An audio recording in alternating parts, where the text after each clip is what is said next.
कहा था, सुन लीजिए, बाल है ना ये बाल हमारे साथ जुदा हो तो गंदगी ढेर बन जाते हैं, लेकिन एक मर्तबा नहीं कई बार मेरे आका हुजूर सैयद आलम ताजदार मदीना ने अपने बाल तरशवाए तो सहाबा में तकसीम कर दिया। आज जो कहीं कहीं बाल मिलते हैं, अगर उनकी रिवायात सही हैं तो वही जो सहाबा को बांटे गए थे। तो आप अंदाजा फरमाएं कि सरकार के बाल साहबे किराम में वो खुद जानते थे मेरे बाल आम इंसानों जैसे नहीं हैं कि उन्हें गलियों में फेंक दिया जाए, ये नबूवत के बाल हैं, ये जुल्फे रसूल है जो साया बनकर के कयामत में नजात देगी उम्मतियों को। इसलिए आपने अपने बाल तरशवाए, सहाबा में बांट दिया करते थे।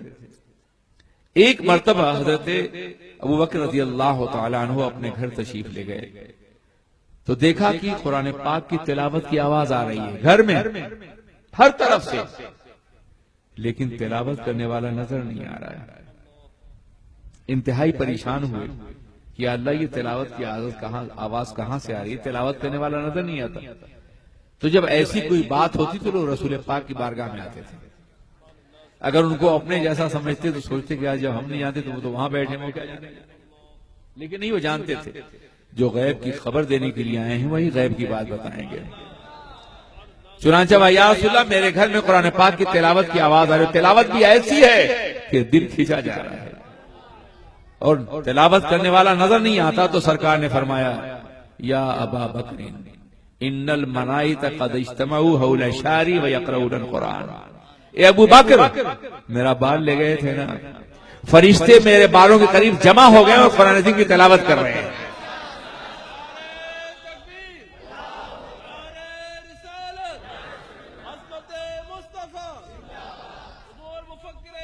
हमारे सर से बाल जुदा हो तो गंदगी ढेर बन जाते हैं, मगर नबी के सर पे जो बाल हैं मंबउल कमाल हैं, वो तफसीर वल्लैल है। हजरत अमीर मुआविया रज़ी अल्लाह तआला अन्हु विसाल फरमाते हैं, विसाल फरमाने से पहले वसीयत करते हैं, मेरा वक्त आ गया, मुझे कब्र में उतारना तो मेरे आज़ाए जिस्म पर, हाथ पैर पर, आंखों पर हुजूर के मुंह मुबारक, उनके नाखून पाक के तराशे को रख देना। हुजूर ये क्यों कह रहे हैं? मुझे कब्र की वहशत से डर लग रहा है, हुजूर का बाल होगा तो कब्र की वहशत दूर हो जाएगी। आज तो लोग इतने बेखबर हैं कि परवाह ही नहीं कब्र की। अमीर मुआविया कातिब वही हैं, रसूलुल्लाह के बरादर निस्बती हैं, बड़ा ऊंचा मकाम है इनका, बड़े कांपते हैं। तो जनाब अमीर मुआविया ने कहा कि बाल रख देना सरकार का मेरी कब्र में मेरे साथ। हुजूर क्यों कहा कि मुझे कब्र की वहशत, सरकार का बाल नूर होगा, वहशत दूर हो जाएगी कब्र की। हजरत खालिद बिन वलीद सिपहसालार इस्लाम है। आलम यह है कि बैकवत रोम और ईरान दोनों को शिकस्त दी है उन्होंने। पहले रोम को पे गलबा हासिल किया और फिर ईरान पर। असदुल्लाहिल गालिब सरकार अली का नाम है, असैफुल्लाह हजरत खालिद का नाम है। अल्लाह की तलवार कभी शिकस्त नहीं खाई, कभी नहीं। बड़े अजीम इंसान थे। जब इंतकाल फरमाने लगे तो एक बार उनके आंखों में आंसू थे, रो रहे थे। कहा हुजूर आप मौत से डरते हैं? बेटे ने कहा आप तो सैकड़ों बार मौत की आंखों में आंखें डाल के आपने जंग की है। कहा नहीं बेटे, मौत से नहीं डर रहा हूं, मेरे आंसू इस वजह से नहीं कि मौत से डर रहा हूं।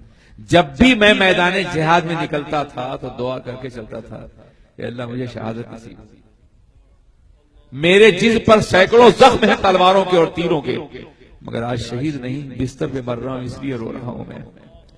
दुआ करो अल्लाह मेरे गज़वों को कबूल कर ले।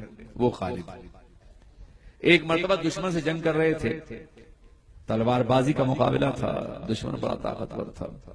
उसने हमला किया, आपकी टोपी जमीन पे गिर गई, मगर आप दुश्मन की पीठ पे पहुंच गए। और जो लोग तलवार के माहिर वो जानते हैं कि दुश्मन की पीठ हाथ आ जाए तो फिर दुश्मन का बचना नामुमकिन है। मगर उसने पलट के देखा तो आप टोपी उठा रहे थे। कहा खालिद तुम तो बहुत मशहूर सिपह सालार हो, तलवारबाजी में तुम्हारा कोई मुकाबला नहीं है, और ये हिमाकत कि मेरी पीठ मिल गई और तुम टोपी उठा रहे हो। कहा तुम्हें मालूम नहीं कि मेरी तलवार तुम्हारी तलवार से ज्यादा रोशन नहीं है, न तेज है, न मेरा जिस्म तुमसे ज्यादा ताकतवर है।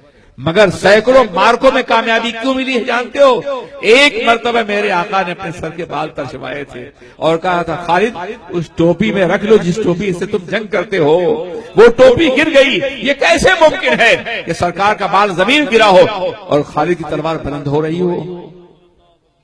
अब देखो, मेरे आका के बाल अगर घर में हो तो फरिश्ते तिलावत करें, मेरे आका के बाल अगर टोपी में हो, खौद में हो तो जंग में फतह हासिल हो, मेरे आका के बाल कब्र में हो तो कब्र की वहशत दूर हो जाए। तुम्हारे बाल भी ऐसे ही हैं क्या? फिर क्यों कहते हो हमारे जैसे हैं?